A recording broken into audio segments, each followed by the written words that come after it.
Now people might think living in Japan is excellent, especially if you're a gamer. Well, to be honest, it's not as good as you might think. Sure, we can get all the games really easy, but space is a premium. Now a lot of people think the gamers in Japan just have pretty much no collections and everything is squeezed into one little space.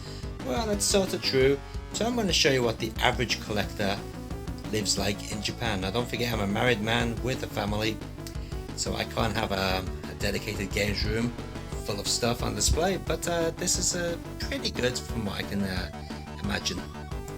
So here we see in the corner I have my PC set up. We have a laptop over there as well.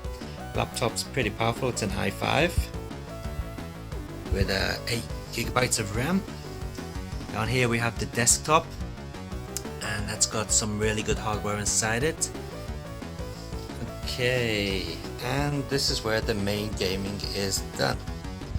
So as you can see, you have a Sega Saturn on the top, Xbox 360 next to that, Sega Mega Drive, and below that a Sega Dreamcast.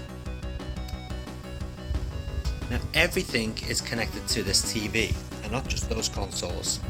We also have down here Xbox One, which is switched on for some reason. Don't know why that's switched on.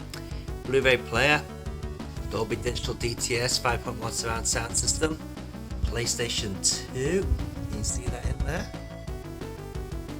and a Super Famicom, which has just got a little dust cover on it. Here we go. Beautiful Super Famicom, nice and white. And up here we have a Nintendo Wii. Now as I said, everything is connected to this TV.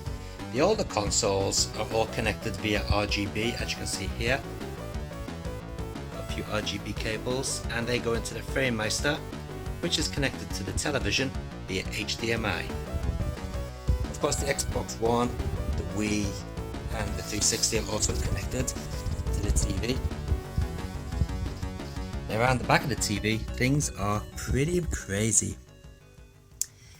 As you can see here, we have one HDMI socket.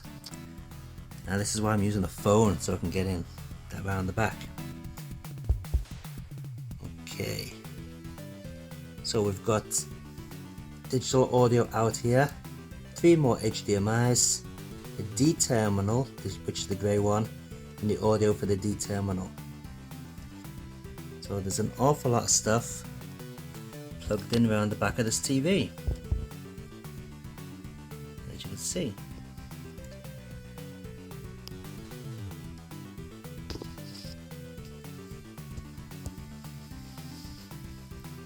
Now game wise, I don't have all my games out on display. As I said, I am married with a family, so it's not possible to have all the games on display. But I usually keep my modern stuff in here. Actually, I've got a few new titles up there. I've got the Xbox One, as you can see there, and Xbox 360 stuff. Okay. Over here we've got some Blu-ray discs, some more Xbox 360. Nice pair of Bose headphones there.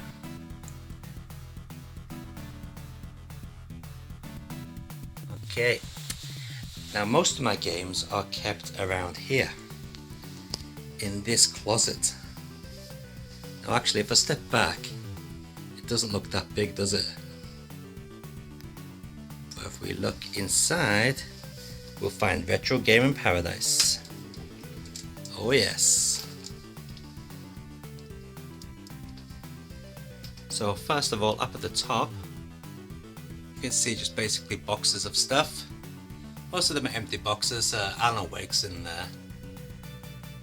Super Famicom box there. Virtual On 4, that's actually in the box. A couple of hard drives. Some sticks. Quite a rare stick, this one. This is the JB King Super Famicom stick. Let's get down focus. Quite a rare stick, as I said, and very, very impressive, especially for its age. Okay, so first of all, we've got the Super Famicom games. Now all these games are pretty much mint, complete in box.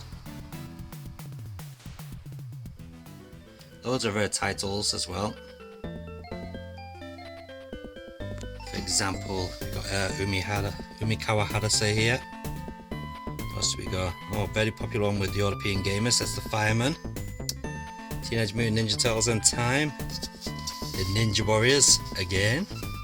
Oops, it's there we go. Lovely. Put that back there. One of my favourite shoot 'em ups on the system. Macross. Kiki Kaikai, or Pocky and Rocky, as it's known in the West. So yeah, lots of lovely Super Famicom games there. It's taken me a while to get that collection. And if we go a bit further down, we've got the Sega Mega Drive stuff.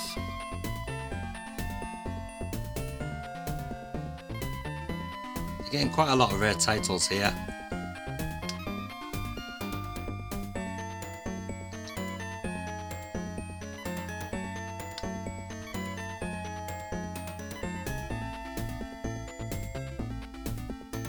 Okay, some of my favourite titles, well, some of the favourite rarer titles would have to be, let's see, I don't know, a few nice ones actually. So we've got the Battlemania games here. It's Contra. That Batman's actually a custom cover because it never came out in Japan. A couple of Chinese ones here. Adventure Boy unlicensed game. El Viento, that goes for quite a lot of money these days. It's complete, of course, nice and mint. Soul Feast, that never came out in Japan, that's a custom cover, that one. I made it myself.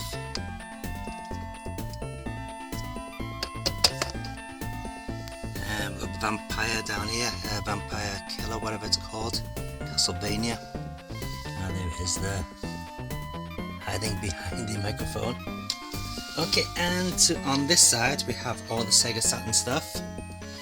Now this isn't all my Sega Saturn games, I have a lot more than this, but these are the ones which I usually use, so I keep these out. Again, a lot of the rare stuff is here. Especially like these are the Age series, which were released by Xing. Very nice series there, retro games. Okay, so we got some more down here. I usually keep the Sega Saturn memory cards up here. We've got the, you know, like the 4 megabyte RAM cartridge and stuff as well. Keep them there. Always handy to pull out when you want to do some gaming.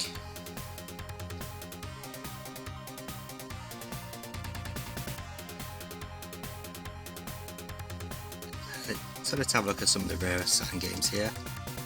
Here we've got Mizu Boken, or Dai Boken. Nice title that. The actual box set of the Gundam games. Nice. Stellar Assault is down here somewhere. Let's see, Stellar Assault. That's not it, that's a Tribush Deppy.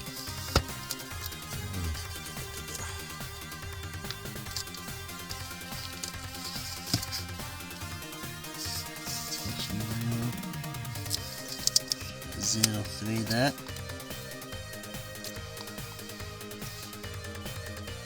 Where my Stellar Assault gone now?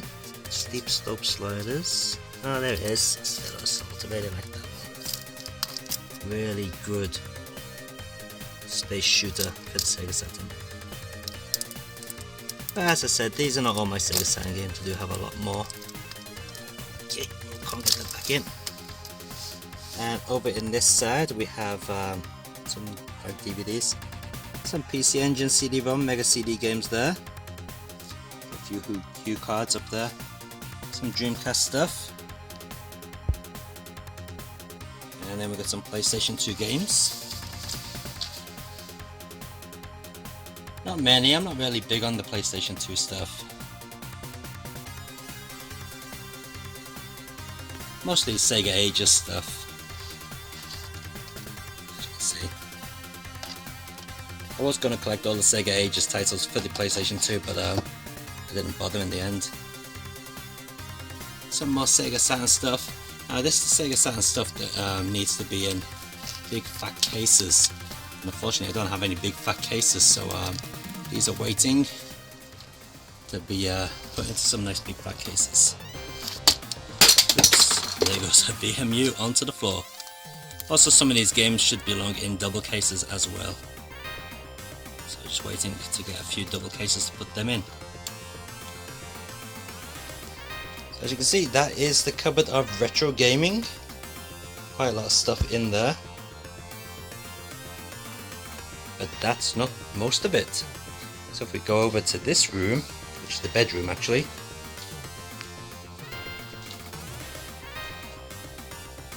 We open this closet.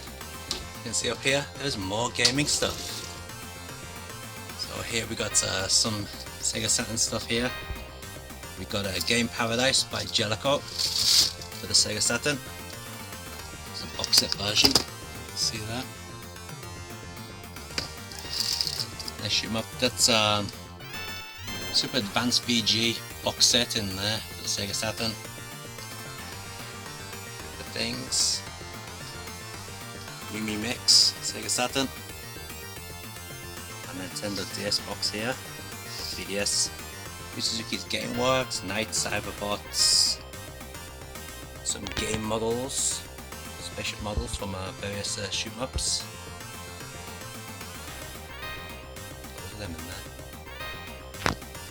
And if we move down here, that's all the clothes, and into the drawer, which is pretty dark, you'll find,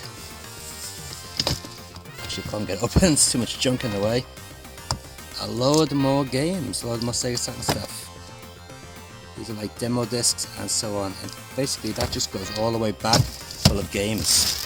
And in this bottom drawer down here, I can put the light on. There we go. Better. In this bottom drawer down here, we've got some Sega Mega Drive consoles. We've got like 6 or 7 Sega Mega Drive in total. Let's have a look. As you can see, these are all complete games, but they're not in boxes. These are some more games which need big boxes. So, or double cases, I should say. Double cases or the extra fat boxes. So for the moment, they're just waiting in here until I can get some cases to replace the dirty ones which they originally came in. All these games are mint and in complete condition. Okay, so that is life as being a gamer in Japan. So it's not as drastic as you might have thought. But then again, we don't have as much space as we do in Western places. But overall, it's not too bad.